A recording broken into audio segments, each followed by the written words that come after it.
जोहार और नमस्कार।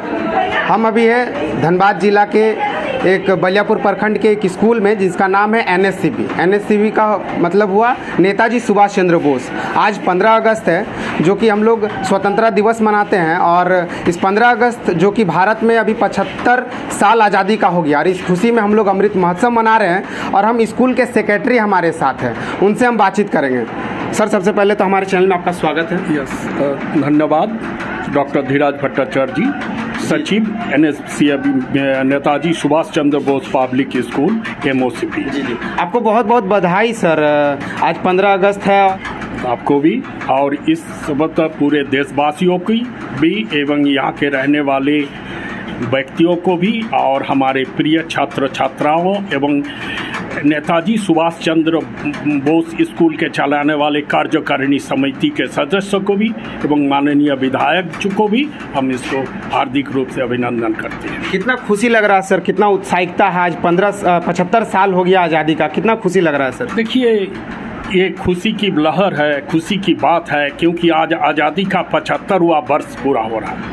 माननीय प्रधानमंत्री श्री नरेंद्र मोदी जी ने 19 अगस्त 2021 साबरमती आश्रम से ये अमृत महोत्सव मनाने का संकल्प लिया था। तो आज़ादी का अमृत महोत्सव मनाने का संकल्प यह है क्योंकि आप लोगों को मालूम है कि आज़ादी हमें आसानी से नहीं मिली है।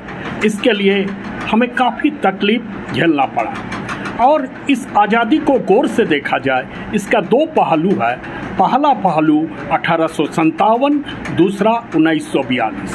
1857 उतना कारगर नहीं साबित हुए, लेकिन 1942 हमें एक साबित हुई है, क्योंकि उस समय महात्मा गांधी ने करो या मरो का नारा से भारत छोड़ो आंदोलन का नारा लगाया था और इससे इतना ही अंग्रेज विवश हो गया जो इस समय वो देश छोड़ करके चले गए हैं। और इससे इस समय हमें जयप्रकाश नारायण जी और आपका फरदब साहब, खुदीराम बोस, सभी को हमें देखें। लेकिन ये आज़ादी हमें इतनी तकलीफ से, इतनी झेल से मिला जो इसका वर्णन करना बहुत मुश्किल है।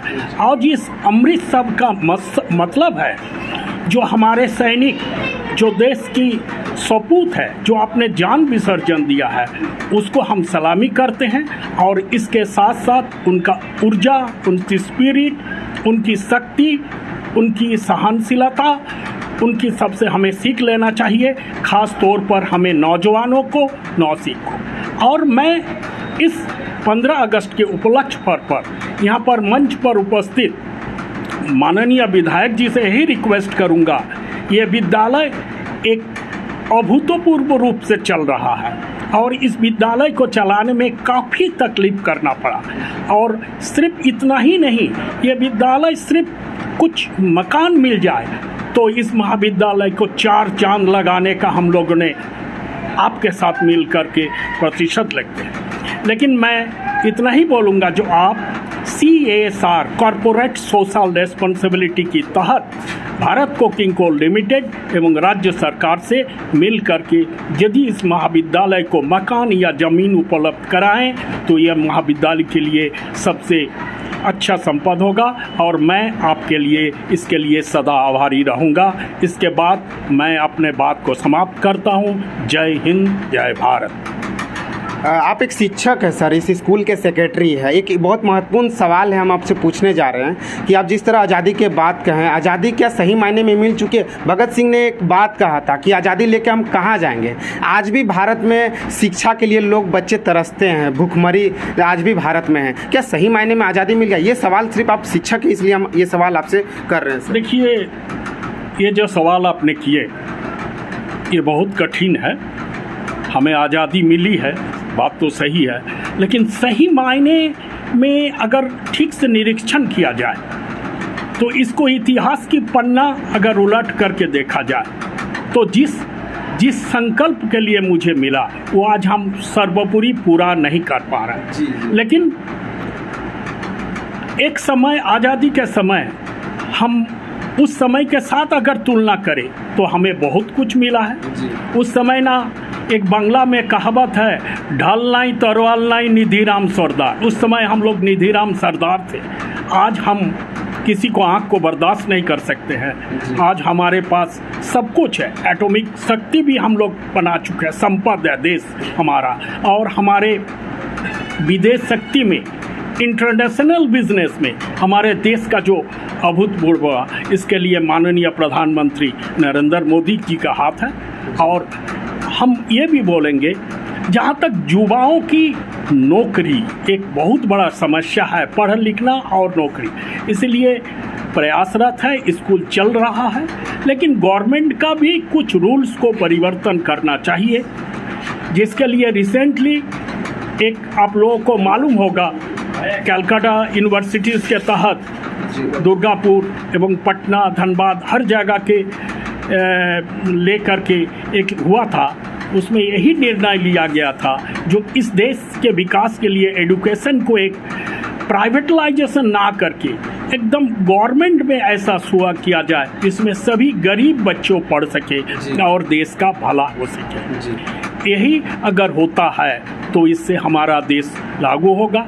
और जो नई शिक्षा नीति आई है, मैं इसको हम सलाम करता हूँ, क्योंकि इससे हमारा कोई प्रेशर नहीं है। हम आर्ट्स, साइंस, कॉमर्स पढ़ सकते हैं और साइंस के साथ हम अपने मनचाहे सब्जेक्ट ले सकते हैं, इससे और वोकेशनल कोर्स के ऊपर दिया जाएगा। हो सके पहले था कि 3 साल कंप्लीट करने के बाद सर्टिफिकेट दिया जाता, अब 1 साल के बाद डिप्लोमा, 2 साल के बाद सर्टिफिकेट, 3 साल के बाद ग्रेजुएशन और 4 साल के बाद स्पेशलाइजेशन और रिसर्चिंग का सर्टिफिकेट दिया जाएगा, जिसमें गरीब बच्चों पढ़ सकेगा और हमारे रिसर्च में भी काम आएगा। और हो सके ये शिक्षा नीति हमें देश को आगे बढ़ाए। इसीलिए ये कहना बिल्कुल अभी एक तरह से गलत होगा, जो हमें वो आज़ादी नहीं मिली है। समय लगता है, कुछ तकलीफ तो करना पड़ा है। भारत गरीबों का देश है, धीरे धीरे हम स्वावलंबी हुए हैं। इसीलिए हम सबको यही अनुरोध करेंगे, भरोसा रखें, देश को आगे बढ़ाएं और स्कूल कॉलेज की विकास हो, जो हमारे देश में आगे बढ़े। इतना महत्वपूर्ण समय देने के लिए सर आपको बहुत बहुत धन्यवाद सर। धन्यवाद।